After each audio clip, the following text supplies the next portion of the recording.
Olá! Estamos começando mais um Direito em Pauta, comigo, Renata Berger, e com Isabela Lessa, vice-diretora-geral da Escola Superior de Advocacia. Bela. Hoje estamos recebendo duas feras do direito previdenciário para discutir conosco sobre pensão por morte. Doutora Leise Neri Lins e doutor Alexandre Vasconcelos. Bem-vindos, muito obrigada. É um tema bem alto em tempo de pandemia, e eu vou começar fazendo a pergunta para a Lely. Desculpe até a intimidade já, mas já seguindo a informalidade do nosso programa. Lely, fala pra gente qual é a importância da gente debater esse assunto aqui no Direito em Pauta.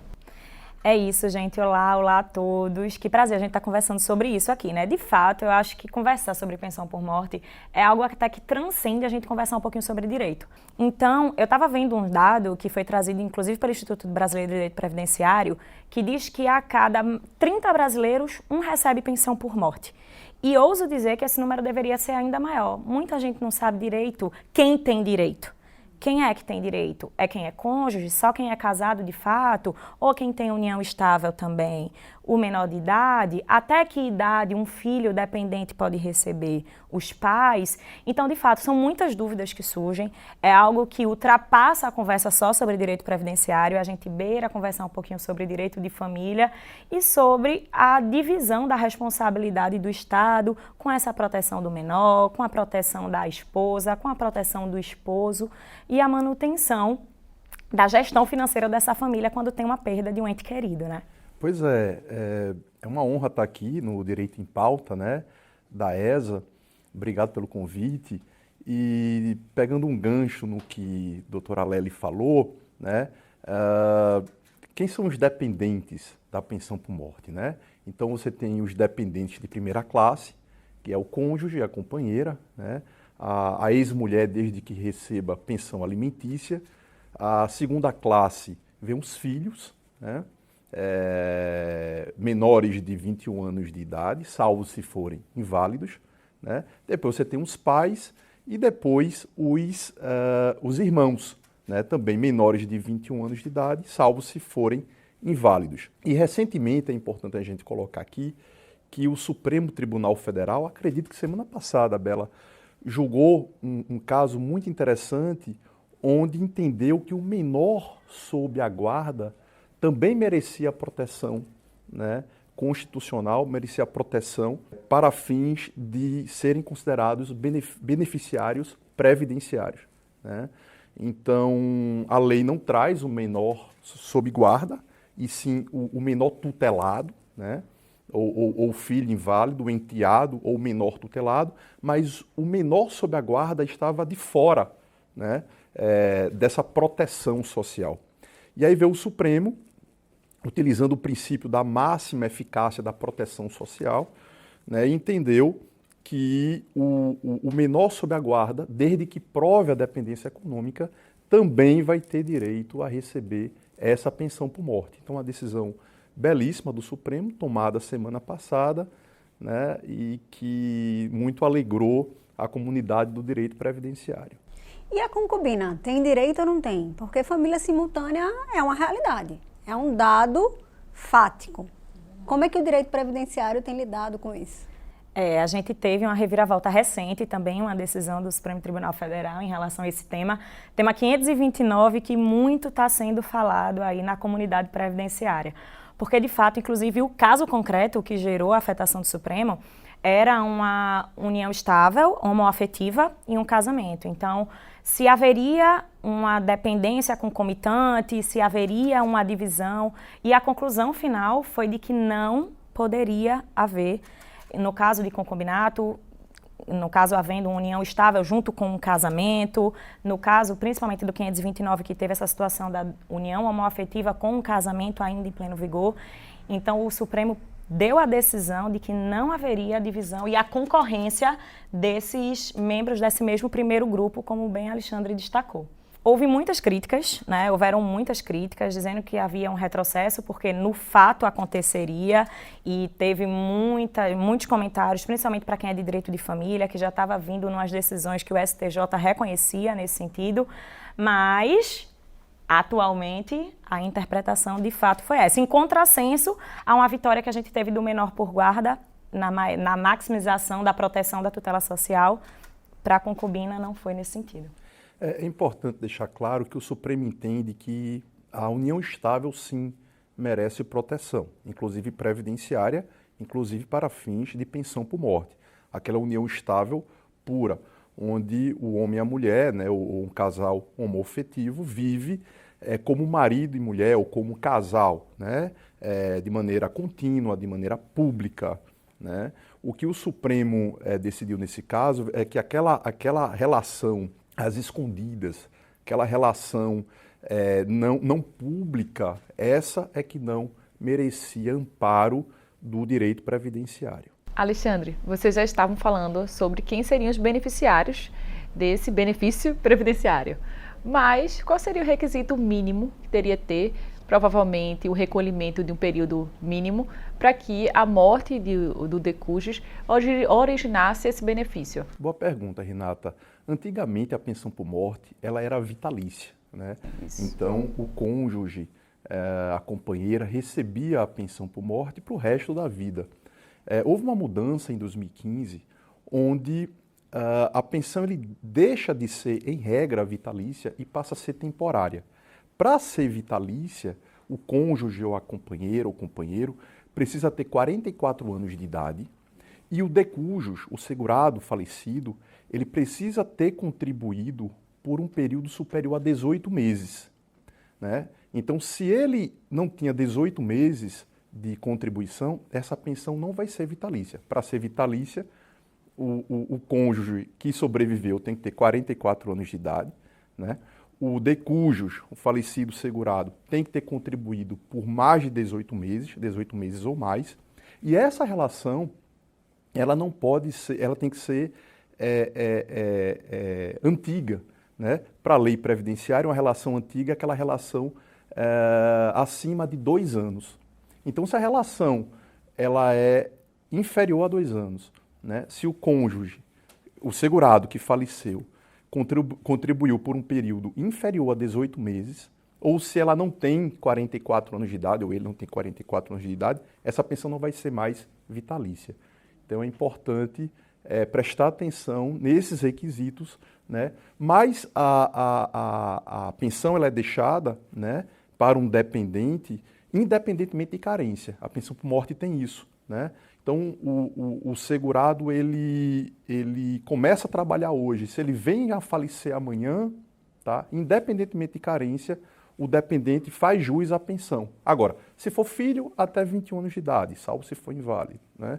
Se for cônjuge, companheira, aí como ele contribuiu menos do que 18 meses, essa pensão vai ser por um prazo determinado. Eu gostaria de saber, na verdade, quais foram as principais mudanças? A gente tem visto que no direito previdenciário a gente tem tido muitas novidades. Muitas coisas do que eu estudei lá atrás não se aplicam mais. Eu não sei mais nada de direito previdenciário.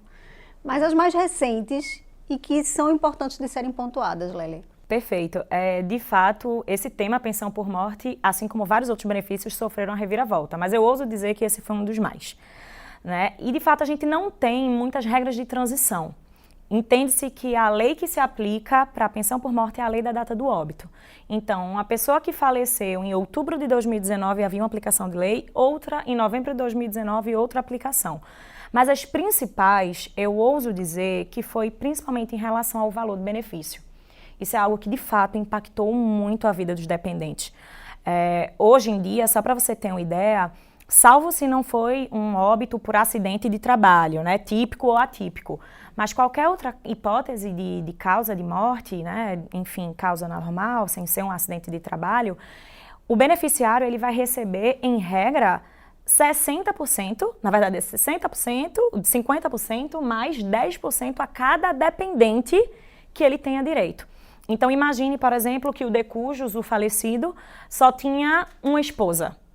Então, se ele recebia um benefício previdenciário, uma aposentadoria de R$2.000, ela vai receber 60% desse benefício. enquanto anteriormente esse cálculo era em 100%. Isso é algo que impactou muito em relação ao benefício da pensão por morte, que tem gerado muitas dúvidas, que é algo que não é muito noticiado. Enfim, a sociedade, quando recebe o benefício, mas comigo tinha sido diferente, com o meu vizinho recebia mais, o que é que está agora? Eu ouso dizer que esse foi uma das maiores diferenças, né? E olha que curiosidade, né? Um segurado vem a falecer em outubro de 2019, a esposa vai receber 100% da pensão.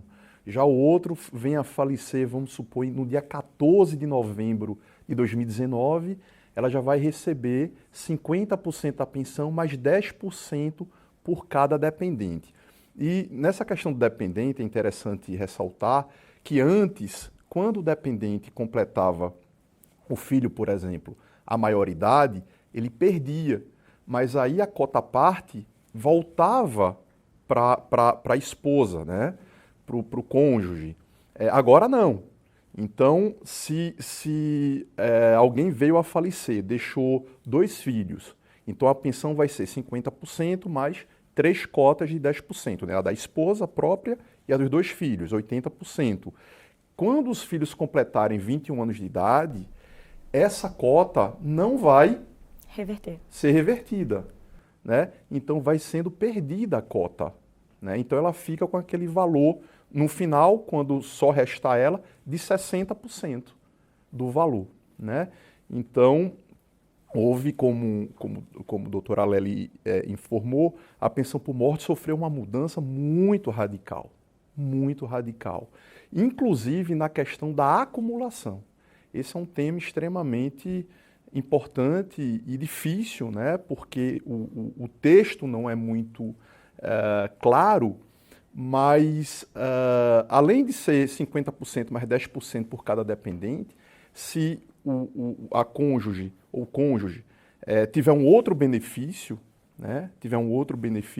Ele tem que escolher o maior deles e o outro, o menor, vai sofrer uma redução. Então e não essa vai perder. redução é drástica, Renata. É uma redução bem drástica. Não perde, mas reduz.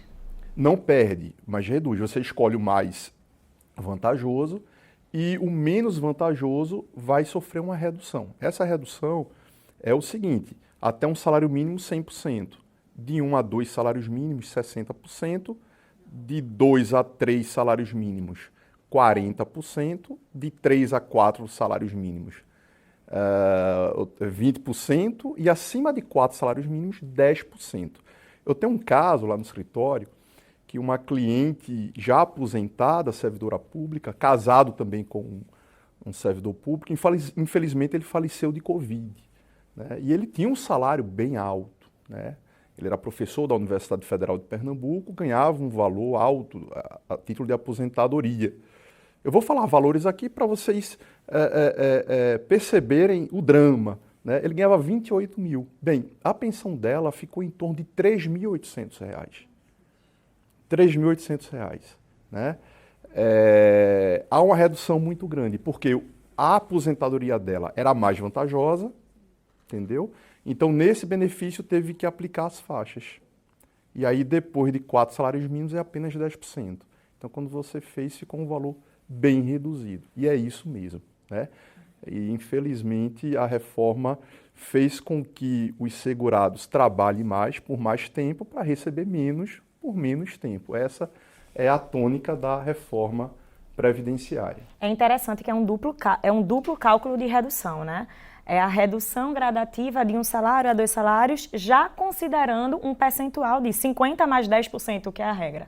O melhor dos mundos é quando os dois recebem o salário mínimo, porque aí não reduz nada para ninguém. É a única hipótese, que recebe os dois de forma integral. Um marido que recebia uma pensão... Mas um salário mínimo no Brasil não dá para se viver. Não dá para viver. Sim, não, exatamente. São bastante, foi uma alteração gigantesca. É desafiador para a população hoje compreender todas essas regras, né? Inclusive aceitar essas mudanças que foram altamente prejudiciais e até para a gente mesmo fazer o cálculo se vale a pena ou não uma previdência como essa, manter uma Por isso previdência o como planejamento essa. previdenciário virou muito cristão. importante, né? Você fazer o diagnóstico, o planejamento previdenciário. Inclusive, se você já é pensionista, né, e tem direito a receber mais uma pensão, né, originária após a reforma da Previdência, você tem que fazer cálculos, porque às vezes vale mais a pena não receber essa pensão nova, tá, e continuar recebendo as pensões e as aposentadorias antigas, do que optar por receber essa pensão nova, porque em recebendo, vai entrar tudo no bolo para fazer esse cálculo da progressividade, inclusive as anteriores, as que você já recebia antes da reforma da Previdência. Se receber uma pensão nova, um benefício novo, aí entra tudo nessa regra da acumulação. Interessante isso que Renata falou, e eu acho que a Alexandre vai concordar comigo. No dia a dia da advocacia previdenciária, a gente costuma receber muita demanda também administrativa, né? Não só para judicializar. Isso acontecia muito em relação de aposentadoria por tempo de contribuição, aposentadoria por idade, mas pensão por morte, pelo menos lá no escritório, a demanda que a gente recebia era mais de indeferimentos. Pessoas que tinham benefício negado para judicializar. E desde 2019, desde novembro de 2019, que é o contrário. A gente tem recebido pessoas que não têm mais segurança de pedir sozinho a pensão por morte no INSS. Porque tem que calcular muita coisa. Tem que calcular. O sistema hoje, antigamente você ligava no 135 e levava os documentos para o INSS. Hoje em dia você tem que digitalizar, juntar tudo no sistema digital. Então, eles têm procurado o advogado para entender quanto é que eu vou receber. Me disseram que era 60%, é isso mesmo? Quanto é que vai ser? Acumula, eu vou perder o que eu já recebo? Então, isso de fato trouxe uma demanda administrativa muito grande para o escritório. Eu senti bastante isso. A pergunta que eu ia fazer é justamente sobre isso. Se existe algum sistema, algum método, alguma ferramenta mesmo disponibilizada pela própria Previdência que auxilie o cidadão a fazer esse tipo de cálculo. Até mesmo os advogados, porque termina que a atividade de vocês, eu até pergunto, a atividade de vocês é mais matemática. Bela não ia dar certo, porque não dá certo com matemática. Me explique como é essa rotina, isso já está incutido no dia a dia de vocês? É uma atividade hoje em dia jurídica também, fazer todos esses cálculos e analisar a viabilidade para ver se faz parte, se vale a pena mesmo ou não? Perfeito. A advocacia previdenciária é acostumada a trabalhar com planilha do Excel. Hoje em dia as coisas estão mais modernas, né? A gente tem vários sistemas jurídicos que facilitam demais nos cálculos. Para fins de cálculo, nesse sentido, a gente aplica, verifica qual é a maior aplicação e tem os sistemas que auxiliam demais no dia a dia no escritório. E tem a planilhazinha que eu gosto de deixar tudo conferido. É bom demais. Mas para fins de informação da população, o sistema do Gov, né, ele é muito informado. Ele é informatizado. Tem o sistema do Meu INSS, que o próprio segurado pode fazer o requerimento. Mas o que eu tenho sentido, de fato, é que a demanda da sociedade é procurar um advogado que fique mais seguro, né? De fato, isso é... Além do cálculo, né, do valor do benefício e se tem aquele tempo de contribuição ou não, mas requer também uma análise documental muito importante. Então, no caso da pensão por morte, né, onde há muita união estável, então, a companheira ou o companheiro tem que comprovar através de documentos que vivia em união estável, né? E que documentos são esses? Normalmente a gente pede certidão de nascimento de filhos, né? Comprovantes de residência de ambos para mostrar que moravam na mesma residência, fotos em comum, do convívio em comum, conta bancária conjunta, plano de saúde, dentre inúmeros documentos que podem comprovar, né, essa união estável. Então, o trabalho do advogado também é muito importante nesse aspecto de separar e analisar os fatos por meio dos documentos, né, os quais serão apresentados tanto no INSS e depois, se o INSS não concordar com aquele direito, perante a justiça, né? Perfeito.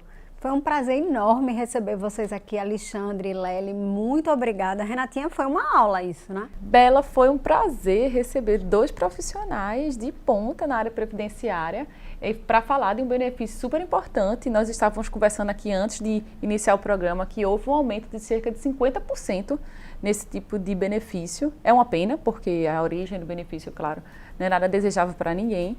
Mas é necessário que você também esteja atento e continue seguindo a gente aqui no Direito em Pauta, porque tem outros assuntos também importantes por aí, sim, né, Bela? É verdade. Então, continua com a gente, muito obrigada e até a próxima.